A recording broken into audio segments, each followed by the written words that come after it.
หิมาห่อมดชนหิมา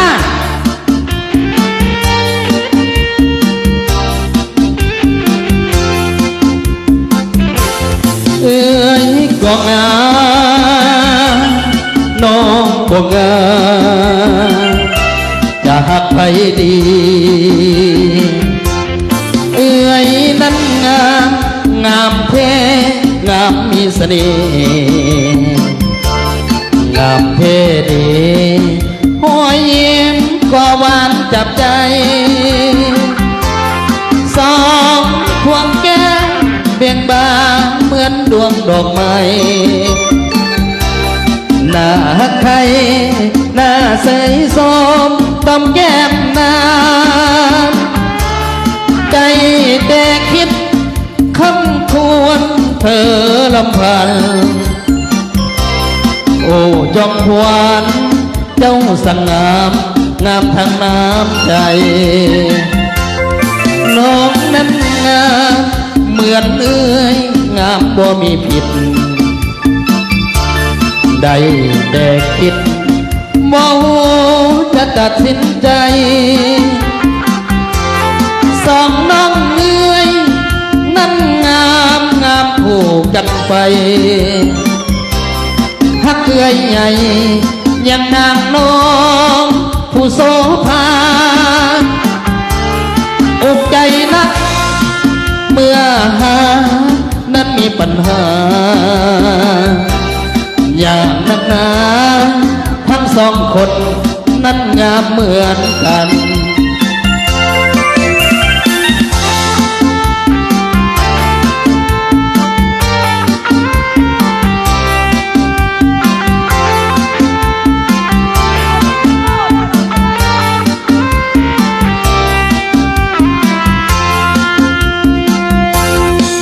น้องนั้นงามเหมือนเนื้องามโมมีผิดได้แต่คิดบ่จะตัดสินใจสองน้องเอ้ยนั้นงามผูกกันไปฮักเอื้อยใหญ่ยังนางน้องผู้โสภาอกใจนักเมื่อหานั้นมีปัญหาอย่างนักหนาทั้งสองคนนั้นงามเหมือนกัน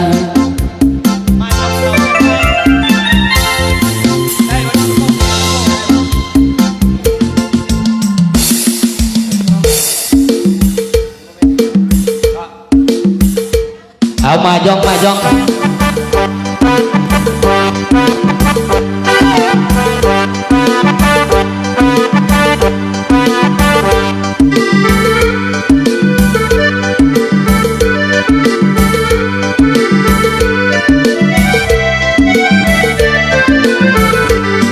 จะกายหัวใจยังหนุ่ม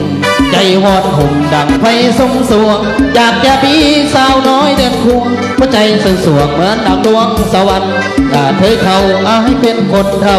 บาปเผาเฮาละแก่เลี้ยวยิ่งเหมือนแถวจะหลอนละถึงนั่งย้อนเดินแต่สร้างว่ามันสำคัญอยู่ที่ใจโอ้สาวน้อยปลอดซอยมาไวมาขึ้นรถเก่งคันใหม่แต่น้องหัวใจละยกให้แก้วตาเอาแต่กายหัวใจยังสู้แข่งแองอยู่ละทุกวันเวลาหากจะมีผู้ใดไม่เจอให้แกจะพาที่รถไถหลอกกิโล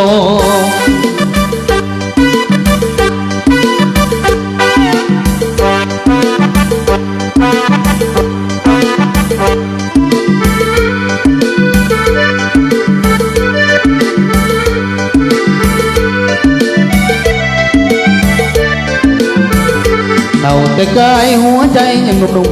ใจอ่อนหุ่มดับไฟสุ่มสวงอยากจะมีสาวน้อยเดินควง หัวใจสุดสวงเหมือนดังดวงสวรรค์อย่าถือเขาเอาให้เป็นคนเท่าบากเผาหาละแก่แล้วยิงมันแล้วจะหลอนละถึงนั้นยอมเจอแต่สร้างหัวมันสำคัญอยู่ที่ใจโอ้สาวน้อยก่อนซอยมาไวๆมาขึ้นรถเก่งคันใหม่ๆจะยองหัวใจและยกในแก้วตาเราจะใกล้หัวใจยังสู้แข็งแรงอยู่ละทุกวันเวลาหากจะมีผู้ใดเมตตาให้เกจะพาที่รถเก่งหลอกกิโลจะมาเจอจริงเจอมาเจอจริงเจอมาเจอจริงเจอไปใส่สาวเสียงความด้วยปากคอยใหญ่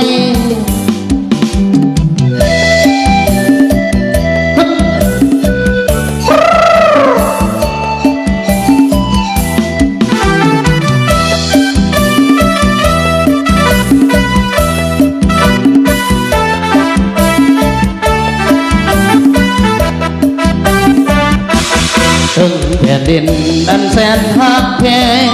ท้องป่าสาลองผู้อาหารยังมีสาวสวยงามเหลือเกิน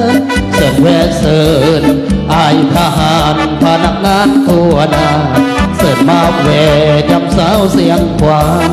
มาแวะเบิ่งจักมือจักวาเมื่อหอดยามเข้าในนาเขียวงามอมทุ่งป่ามันโตไปสาลีเขียวอมถนนผู้ให้กะย้อนว่าสาวบ้านเฮาจังแม่นเก่งแท้นาเห็นหน้าก็ได้ไปล้ำเลียนก็เก่งสาวเสียงควางจิตใจปัดใจดังน้ำยวงความลิ้นไหลเย็นอยู่ใต้ห้องเปรลมพัดวีโมนตาอ่อนสดเป็นสาวกองร้อนแม่นปอกหอย12 มิลลิเป็ดความพึกแอบวิสาทหารเพื่อต้านทานกับยศอากาศเมริกาโอ้สาวเสียงควางสาวบ้านเฮาสมที่เป็นยิ่งนมลาวปีลาอาหารสมเป็นลูกหลานของป่าสาโซเพื่อนนกแอ่นบินเจิดอยู่เมืองลาวหน้าหักแท้แม่สาวเสียงควางหน้าสวยๆตาดำๆพ่อกลมพิงบานบ่าไฟปืนนิ่มแย้มแจ่มใสท่วมเก่าไปตามเส้นทางรถไฟประเทศสา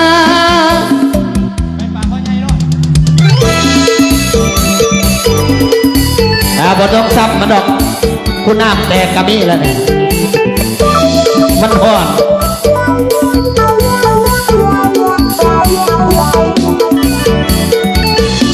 เอาเบิ้งพี่เป็นตัวแบบเป็นตัวอย่างพี่เดือน3ออกไม่3คำได้มายามและสาวบ้านพุทธไทยมาคำควรควันเขาเป็นมีของเก่าและของเก่าผู้ไทยชาวบ้านวัฒนธรรมใหม่ขับสาไว้ประเพณีอันดีงามสาวเอ๋ยมีคู่แล้วบอกอายอยากขอยังคู่สาวไว้มาปลุกเพลงนางเล่นผู้สาวแก้มแดงพน้องจงเห็นใจโปรดสงสารไอ้บ่าวบ้านไทยสู่ที่ไม้มาเป็นเคยแม่ตาโอ้เดโอ้เด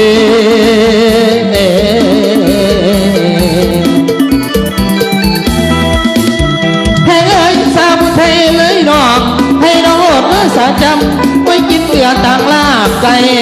พวกงาม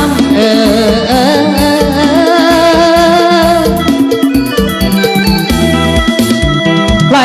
ปากเขาใจมาหอดแล้วปากเขาใจมาหอดแล้วจังหวังทิมนั่นหอกเกลือจังหวังทิมนั่นหอกเกลือได้เด้อ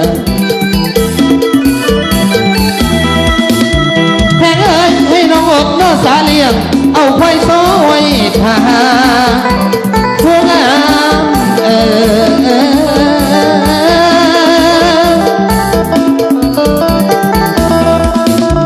ว่ายังบัดเพื่อหามาหอดแล้วบัดว่าหามาหอดแล้วยังวางน้องให้หากินยังวางทิมไม่หากินได้เด้อได้เด้อหอยยิ้มภาพหวังสับน้องนั้นงามไว้เหมือนเทพธิดางามตะโกเห็นฝ่ายมางามลายสาวผู้ไทยพันษางามสิทธิ์มีเสือยกข้ามน้องลาอายอยากมาเป็นเคยผู้ไทยอายอยากมาเป็นเคยผู้ไทย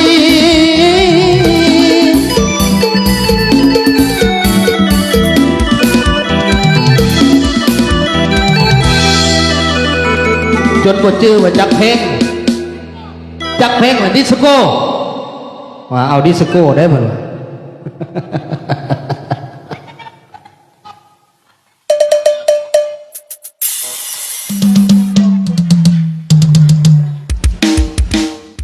เอา